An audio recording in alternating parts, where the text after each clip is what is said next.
ভাবি, তুমি কি ওই লোকের ঘরে আনছো? ভাইজান, ভাবির কোনো দোষ নাই। একদম চুপ থাক।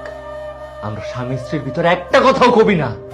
এই দৃশ্য দেখার আগে আল্লাহ যদি আমার উঠায় নিত তাতে আমি খুশি হইতাম। অল্পের লেগে ওই হারামজাদার আমি ধরতে পারি, তবে আমি বুঝতে পারছি বিয়ার আগে ওর সাথে ভালো সম্পর্ক আছে। তোর বাপের খবর দে, কালকে সকালবেলা এবারে চাইতে কম।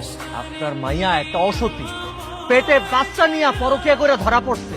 আপনার মাইয়ার মতো একটা মাইয়ার মুখ দেখাও তো পাপ। মাসুদ, মুখে লাগাম দিয়ে কথা কও।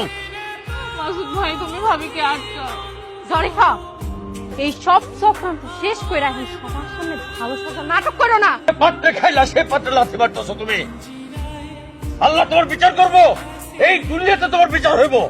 আমার মারে অপমান করছিলিস না, আমার গায়ে হাত তুলেছিলিস না, এবার বুঝ, তোর থেকে আমি তোর সংসার কেড়ে নিলাম। সেদিন আমি এই বাড়িতে পা রাখি, সেদিন তুই 1 সেকেন্ড এই বাড়িতে টিকতে পারবি না। চ্যালেঞ্জ দিয়া গেলাম। তো সেদিন তো সারিফাও বাড়িতে আসছিল না, তার মানে টাকার লোভে এই কাজ জামাই করছে।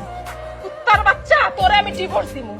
তোর এত লোভ, তুই ভাবি তোর এই বাড়িতে আশ্রয় দিছিল, সেই ভাবিও তুই বাড়ি থেকে বাড়াইছস, তবে ডাইনির কথা শুই না।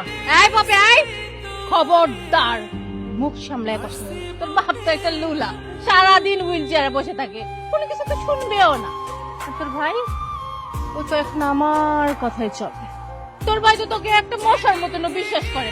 আমার সংসারে আগুন লাগানোর জন্য তুই অনেক কষ্ট করছিস সারিফা, এখন আবার আমার স্বামীরে বিয়ে করতে যাইতে চাইতাছিস। তোর এত লোভ, এত হিংসা। আব্বা, আব্বা, আমি আপনার সাথে অনেক অন্যায় করছি, আমি অনেক বেয়াদবি করছি। আব্বা, আব্বা আমার মাফ করে দেন। আব্বা খুশি, আব্বার করুন আমার মাফ করে দিতে। বাড়ি থেকে বাইরে যা, সময় মতো তোর তালাকনামা দিয়ে দিবি। সেই বাড়িতে অনেক কিছু হয়েছে, ভাইজান ভাবিরা অনেক ভালোবাসে, কিন্তু বিশ্বাস করতে পারেনি। সেই জন্য তো আমি আছি আব্বা। তোরে কইছিলাম না, যেই দিন আমি এই বাড়িতে পা রাখবো সেই দিন তুই 1 সেকেন্ডের লেগে এই বাড়িতে